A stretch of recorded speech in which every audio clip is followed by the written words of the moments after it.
নমস্কার, Ramakrishna TV YouTube চ্যানেলের পক্ষ থেকে সকল মা, বাবা, দাদু, দিদা, ঠাকুমা, ঠাকুরদাদাদের জানাই অনেক অনেক ভালোবাসা, প্রীতি ও আন্তরিক শুভেচ্ছা। আমি আবারও চলে এসেছি শ্রী শ্রী রামকৃষ্ণ মিশনের স্বামী গীতানন্দ মহারাজজির লেখা ভাগবত কথা সম্পর্কে আলোচনা করতে। আজকে আমরা ভাগবত কথার থেকে অষ্টম অধ্যায় দ্বিতীয় অংশ বিদুর উদ্ধব সংবাদ থেকে চতুর্থ ভাগ আলোচনা করব। মাং খেদয়া তেত্তো দজস্য জন্ম বিড়ম্বনাং যদ্ধ সুদেব গেহে ব্রজে চ বাস হরি ভিয়াদিব স্বয়ং পুরাদ্দ বাৎসে দজ জনন্ত বীর্য। অর্থাৎ ভগবান শ্রীকৃষ্ণ জন্মরহিত হয়েও বসুদেবের গৃহে জন্ম পরিগ্রহ করেছিলেন। তিনি অনন্ত বীর্যশালী হয়েও কংসের ভয় তাকে ব্রজধামে বাস করতে হয়েছিল এবং জরাসন্ধ কাল যবন প্রভৃতির ভয়ে যেন তিনি মথুরা ছেড়ে পালিয়েছিলেন। এই সকল কথা যখন ভাবি তখন আমার বড় দুঃখ হয়।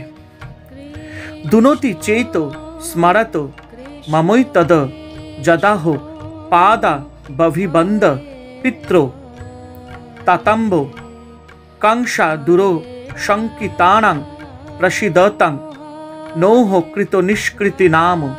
অর্থাৎ কংসবধের পর শ্রীকৃষ্ণ দেবকী ও বসুদেবের চরণে প্রণত হয়ে বলেছিলেন, কংসের ভয় অত্যন্ত ভীত হয়ে আমরা এতদিন আপনাদের সেবা করতে পারিনি। আমাদের এই অপরাধ আপনারা ক্ষমা করে আমাদের প্রতি প্রসন্ন হন। এই সব কথা মনে হলে আমার বড় দুঃখ হয়। উদ্ধব শ্রীকৃষ্ণের সম্বন্ধে বলছেন, তিনি পর এবং অবর, জগতে ব্যক্ত অব্যক্ত যা কিছু আছে সবই তিনি, সবই তার স্বরূপ। তিনি জন্মরহিত অনন্ত শক্তিশালী, অর্থাৎ তিনি সর্ববিষয় সম্পূর্ণ স্বাধীন, সর্বময় কর্তা। প্রশ্ন হতে পারে, শ্রীকৃষ্ণই যখন কর্মের অধীন হয়ে জন্ম মৃত্যুর শৃঙ্খলে আবদ্ধ হয়েছেন তখন তার আর পূর্ণ স্বাধীনতা, সর্বময় কর্তৃত্ব কেমন করে সম্ভব হতে পারে? জন্ম এবং কর্মের দ্বারা তিনি সীমিত হয়েছেন, সুতরাং তিনি যে পরম ঈশ্বর তা কেমন করে বুঝব? উদ্ধব বলছেন, বিদুর, সাধারণ মানুষের মনে এমন প্রশ্ন তো হতেই পারে, অপরের কি কথা যে আমি শিশুকাল থেকে তার সেবা করে আসছি, সে আমিও তার এই রহস্য সব সময় বুঝতে পারি না।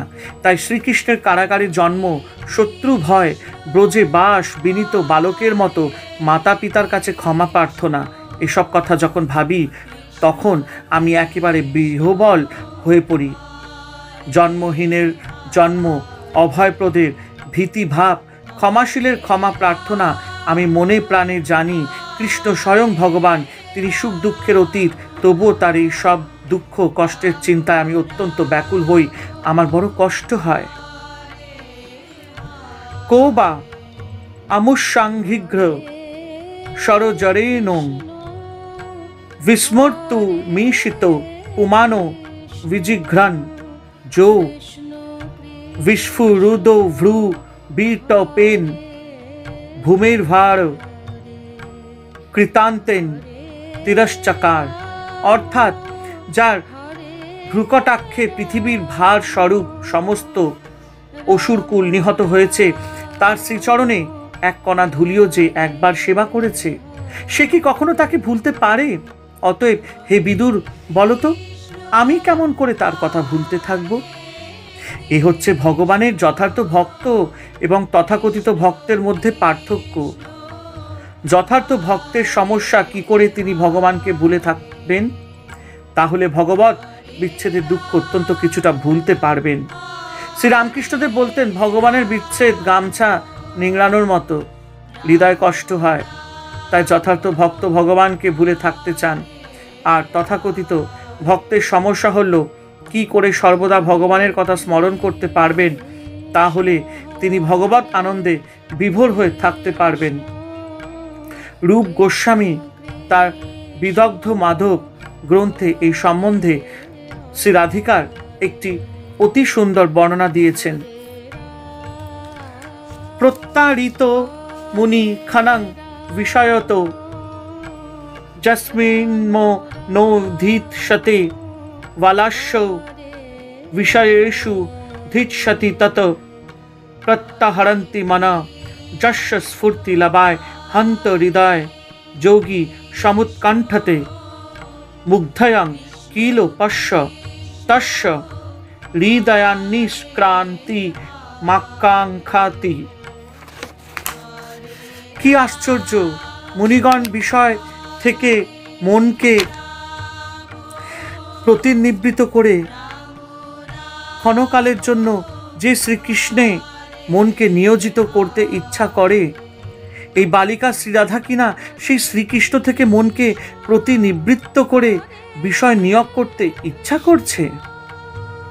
হায় কি কষ্ট! যোগীরা হৃদয় মধ্যে যাকে এক মুহূর্ত স্ফুরণের জন্য যত্ন করে থাকেন, এই মুগ্ধা বালা সেই শ্রীকৃষ্ণকে হৃদয় থেকে সরিয়ে দেবার চেষ্টা করছে। হে ভগবতী, এই ভাব বোঝার ক্ষমতা আমার নেই। উদ্ধবের এখন সেই অবস্থা, কেমন করে শ্রীকৃষ্ণকে ভুলে থাকবেন? দৃষ্টা ভবদ্ভির নুনো রাজসূয় চৈদস্য কৃষ্ণং দিশতোহপি সিদ্ধি যাং যোগিন সংস্পৃহন্তি সমগ্র যোগিন কস্ত দিরহং সহেত। অর্থাৎ উদ্ধব বলছেন, হে বিদুর, তোমরা তো নিজেরাই স্বচক্ষে দেখেছ যুধিষ্ঠিরের রাজসূয় যজ্ঞে চেদিরাজ শিশুপাল শ্রীকৃষ্ণের প্রতি কিরকম বিদ্বেষ ভাব প্রকাশ করেছিল। তবুও শ্রীকৃষ্ণের হাতে নিহত হয়ে সে যোগীজন বাঞ্ছিত পরম সিদ্ধি লাভ করেছে। শত্রুর প্রতিও যারা তো কৃপা, বলতো বিদুর, কে তার বিচ্ছেদ দুঃখ সহ্য করতে পারে? তথৈব চান্ন নরলোকি বীরা য আহবে কৃষ্ণ মুখারম বিন্দম নৈত্রে পিবন্ত নয়নাভিরামং পার্থাস্ত্র পুতা পদমাপুরস্য। অর্থাৎ শিশুপাল ছাড়াও আরও যেসব বীরেরা যুদ্ধে নয়ন রঞ্জন শ্রীকৃষ্ণের মুখপদ্মের মধু চোখ দিয়ে যেন পান করতে করতে অর্জুনের অস্ত্রাঘাতে পবিত্র হয়ে প্রাণত্যাগ করেছেন, তারাও পরমধাম প্রাপ্ত হয়েছেন। এই সবই তুমি জানো। উদ্ধব বলছেন, শ্রীকৃষ্ণের অনেক কাজের রহস্য আমরা বুঝতে পারি না ঠিকই, কিন্তু আবার তার অনেক কাজ দেখে মনে হয় তিনি স্বয়ং ঈশ্বর ভগবান শ্রীকৃষ্ণ জন্মরহিত হয়েও জন্ম পরিগ্রহ করেছেন, সকলের অভয়দাতা হয়েও তিনি নিজে ভয় পেয়েছেন, পরমেশ্বর হয়েও জন্ম মৃত্যু সুখ দুঃখ ইত্যাদি সাধারণ মানুষের মতোই গ্রহণ করেছেন। এসবের রহস্য যেমন ঠিক বুঝতে পারি না, আবার তেমনই আমাদের চোখের সামনে অনুষ্ঠিত শ্রীকৃষ্ণের নানা অলৌকিক কার্য এবং তার অপার করুণা দেখে মনে হয় যে একমাত্র ঈশ্বর ছাড়া আর কারোর পক্ষে ওইসব করা সম্ভবপর নয়। হরে কৃষ্ণ কৃষ্ণ কৃষ্ণ হরে হরে, হরে রাম রাম রাম হরে হরে। আমি সকল পরিবারের সদস্যদের কাছে ক্ষমা চেয়ে নিচ্ছি যদি কোনো উচ্চারণে ভুল হয়ে থাকে, কারণ আমি সত্যিই সংস্কৃতিতে পাণ্ডিত্য নই, তো কিছু কিছু জায়গায় আমার উচ্চারণ করতে একটু অসুবিধা হয়ে যায়। তাই জন্য আমি আপনাদের সকলের কাছে আমি হাত জোর করে ক্ষমা চেয়ে নিচ্ছি যদি কোনো ভুল উচ্চারণ করে থাকি শ্লোকের মধ্যে। আমি আমার ঈশ্বরের কাছে ক্ষমা চেয়ে নিচ্ছি এবং আমি আমার মাতা পিতার কাছে ক্ষমা চেয়ে নিচ্ছি। জয় শিব শম্ভু, জয় দেবী দুর্গা দুর্গাতি নাশিনী, জয় মা কালী।